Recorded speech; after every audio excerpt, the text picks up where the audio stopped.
Hey guys. Alright, so what do we have here? We've got a couple of Alienwares. We got a M17 R3 and an M15 R3 from Dell. That one, the M15 R3, has a 10875H 8-core i7, and it's got a 2070 Super. It's also got 32 gig of RAM. This one also has an i7 8-core 2080 Super, full size, not the max Q. 32 gigabytes of RAM, and look at that shipping label.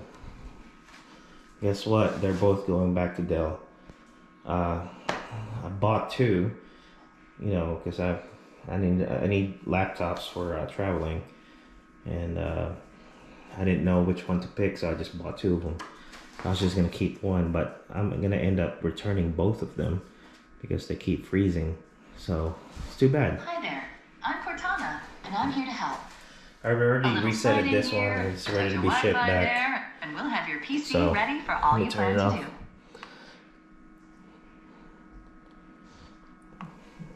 As far as build quality goes, the 15 I think is built better than the 17. It feels more solid, but the 17 it's just, the screen is amazing. Really makes a difference to have that extra 2 inches. That's what she said. They both have the 300 hertz, 3 millisecond, 1080p monitors. Fantastic. I thought it's gonna suck because I'm coming from an OLED screen. I have an Alienware M15 R3 OLED, and this is even better than that. It's great for gaming. I've owned several laptops before, so it's not like I'm new to these things. I know when the GPU is on its way out. It's not a driver issue because I already formatted it twice. Cleaned out all the drivers, reinstalled Windows, you know, from scratch. Nothing's fixing it. So they're both going back to Dell. Total, I spent a total of $4,400 or more after taxes. This one, the M17 R3, I think the total for this one was 24 or 26, I don't remember.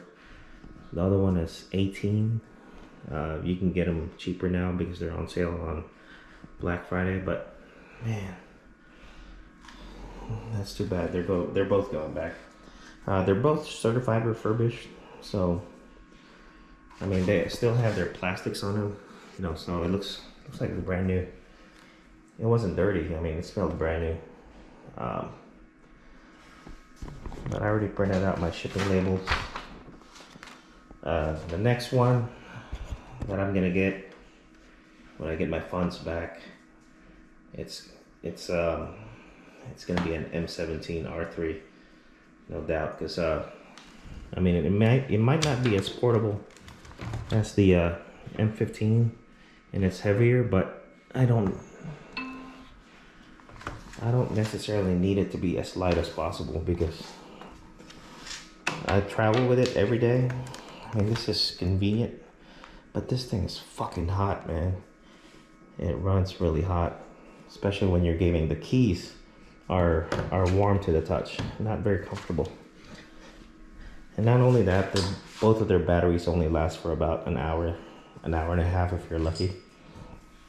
So, I mean, they both suck because the 300 hertz screen sucking up the batteries, and you can't turn off the discrete GPU. You have to use the NVIDIA GPU all the time, not the Intel.